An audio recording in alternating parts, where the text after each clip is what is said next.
Hello everyone, this is Ben Scallon with Gript Media, and I'm here today to talk to you about Now, you may be wondering why was bleeped out.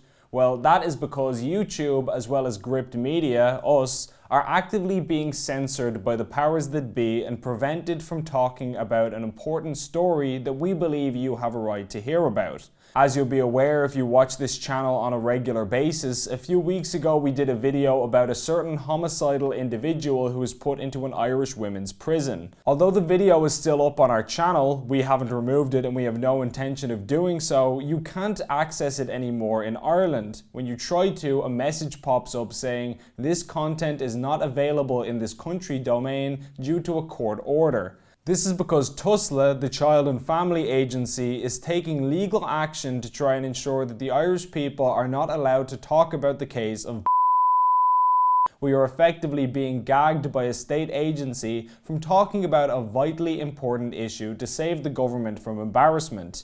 Gript's editors have issued a letter in response to this, which I will now read because in my view it sums things up quite nicely. We've modified it just enough so that it won't be removed from YouTube, so here goes. Just over 2 weeks ago, on September 29th, Gript Media and other outlets identified the person referred to in media reports as Ireland's homicidal girl. We revealed that the accused, a biological male who has had no gender reassignment and whose gender dysphoria is disputed by experts in the UK and Ireland, was to be housed in Limerick Women's Prison with vulnerable women at her own request. We further reported on court documents that reveal the accused's troubling history of violence directed against women, her persistently expressed desire to rape and kill women, and the warning issued nationwide by Gardaí about the danger posed by this person to innocent members of the public. We were not the only outlet to name the accused. The Irish Independent identified them on September 26th. The Limerick Leader did the same on September 30th. The Burkean Journal reported the story within days also. In recent days, this person's name has started to disappear from the Irish internet. Not the internet at large, mind you, the Irish internet. A person in the UK or the USA can still access YouTube videos about the story, but they have been blocked for Irish viewers. The Burkean Journal story has disappeared. Today, October 12th, Gript Media was the latest outlet to receive a threatening letter from Tusla, the Child and Family Agency, demanding that we remove all coverage of this individual's story on the grounds that publication of the story breaches an order of the High Court issued in July 2020. We shall not be complying for several reasons. First and most importantly, this is a story that is clearly and unambiguously in the public interest. Because of legislation passed by Irish politicians, a biological man who desires to rape and mutilate women has been housed in an Irish prison with vulnerable women. The state obviously wishes to keep this fact secret, but that desire alone is no reason for the facts to remain hidden. Second, reporting restrictions exist for a reason: to protect the right to a fair trial, to protect the identities of victims of crime, or to protect the identity of a child. But the suspect is not a child, and they are not facing a jury trial, nor does their identification place any victim of a crime at risk of identification.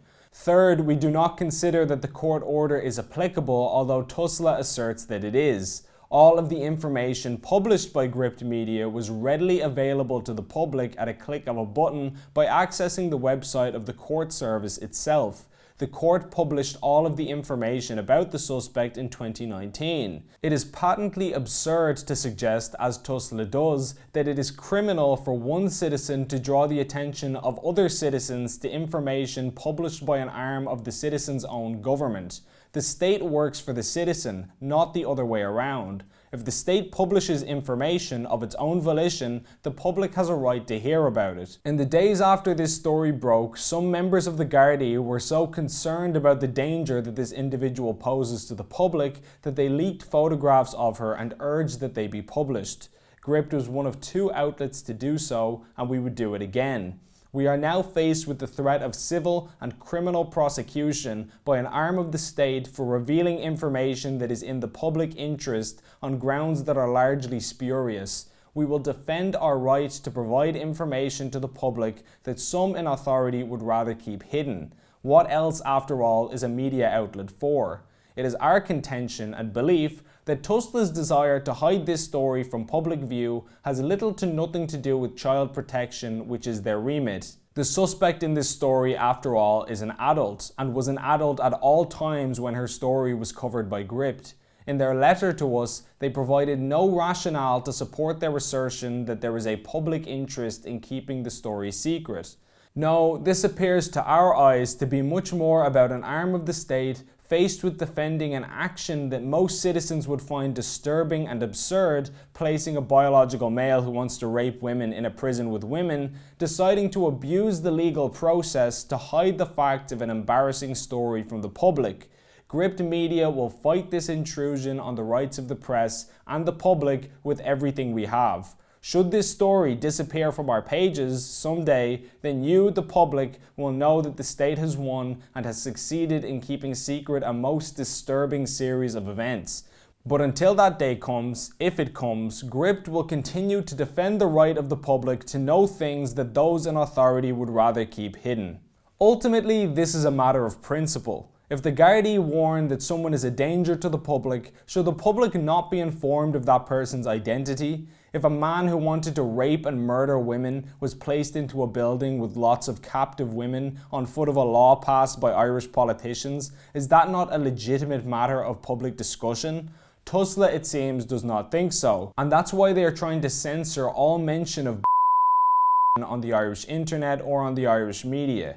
Here at Gript, we refuse on principle to comply with any attempt to gag us or to have legitimate discourse silenced by a wing of the state. As an Irish citizen, you have a right to know what's happening in your country. But in order to continue to expose what is happening in this country, we urgently need your support. With a tiny staff and extremely limited resources, we've already managed to defy the odds and rack up millions of website visits and social media views in a relatively short period of time. But we rely on donations from ordinary viewers like you to keep the lights on. Our number one goal is to challenge the consensus and stand up to this kind of state overreach on your behalf. But we need resources to do that. So if you want to see us do this on an even bigger scale, then please consider signing up for a monthly donation of 5, 10, 15 euro, or really whatever you can afford. It all goes a long way. As a small independent media outlet, we don't have the hundreds of millions that RTE get from the TV license. We don't have state funding. All we have is what our loyal viewers are willing to graciously provide us with. So if you want to do your part and help us to spread the truth in this country, then please visit the link on screen to help us to grow and rival the consensus media. As always, thank you so much to everyone who's donated already. Please like and share this video, and rest assured that as long as we're here, the truth has a future in Ireland.